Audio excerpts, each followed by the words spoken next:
Alright, my topic is on like the Aurora Dark Knight shooting at the movie theater, and it also goes into the reopening of the Aurora. James Holmes, that's what he looks like before the shooting, whenever he was in college, pretty much high school, college area. That's what he looked like beforehand. James Holmes, on July 20th, 2012, he killed 12 people and wounded 58. It happened at the Aurora movie theater premiere at the Dark Knight. Yeah. It's known as the biggest shooting since Virginia Tech in the United States. All that information was from the HuffPost Denver. It's a newspaper internet. And then I went around asking a few people like 2 questions. The one question I asked was, are you scared to go to a midnight movie premiere after the Dark Knight Massacre? Majority said no, and then there's like a few people that said yeah, they are. And then the second one was, are you scared to go see another Batman movie in theaters? And majority said no, but there were still a few people that said yes.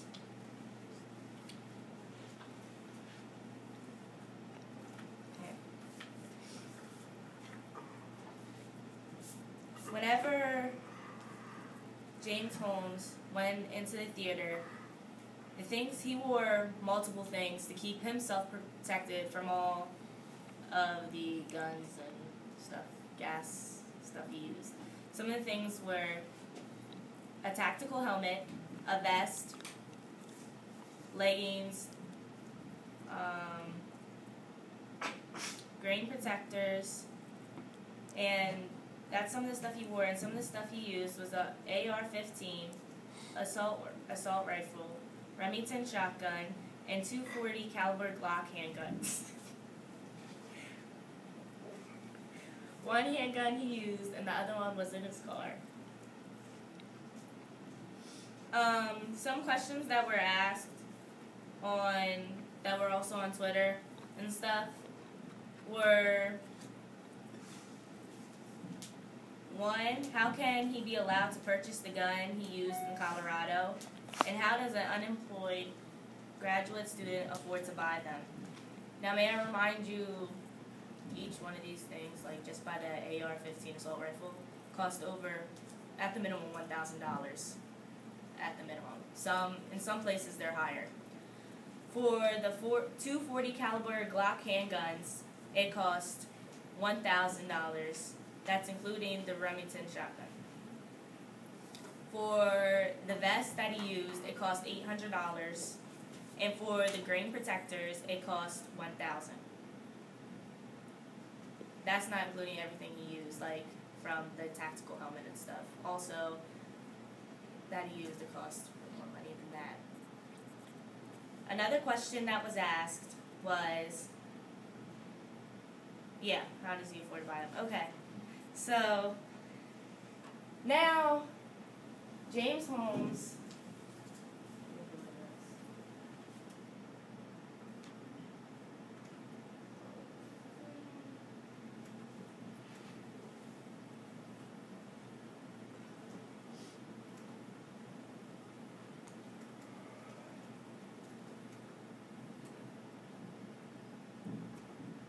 okay.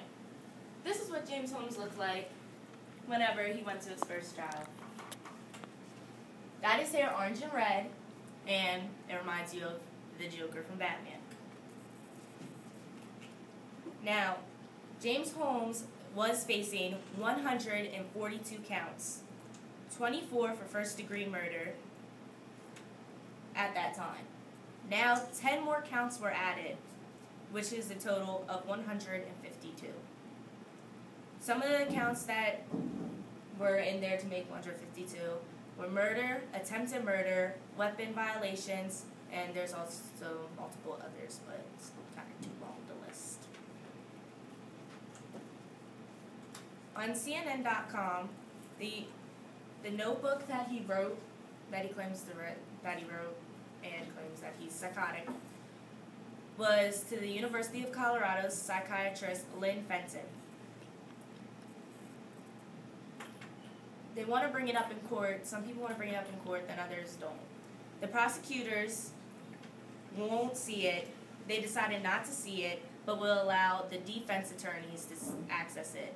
Now, if in the trial his health, any issue of his health is brought up, the prosecutors are allowed to look into the notebook that he wrote. That will be the only way possible they can look into it. And the recent mugshot that he has now, after all this happened,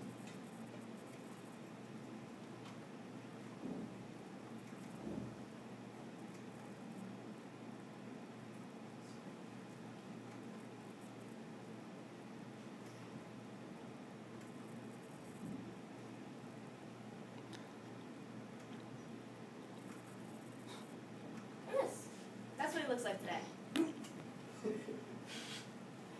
Yeah, I try to make himself look insane pretty much.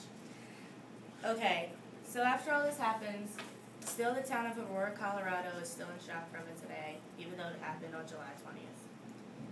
They're deciding to, now they should be opening the movie theater from 2 to 3 months from now. But people there want to change. They don't want it just to be a regular movie theater like it was before, of course, because the massacre happened, and people are still devastated. There's a poll on the HuffPost Denver, that you can take. Even us, we can take it. Just click vote, whatever you think is right. I even voted for it, even though I'm not there, but what I think is right. 14.48% want to tear it down and build a memorial, like a museum or something, in memory of those people that died and everything that happened. 79.19% want to leave it open, remodel, and build a memorial inside the movie theater. What they want to do is kind of block off the Theater 9, where Theater 9 was where the shooting happened. They want to block it off and like put a memorial outside of it, but still leave the rest of the movie theater open so people can still like keep in memory of what happened and realize what happened in that movie theater, but still keep the movie theater open because it's such a great like community attraction, I want to say, that everyone goes to. And then 6.33% said neither of them. And there's ways you can list your comments and say what you want. But there's like only 2 or 3 when I looked. So, yeah, that's about everything.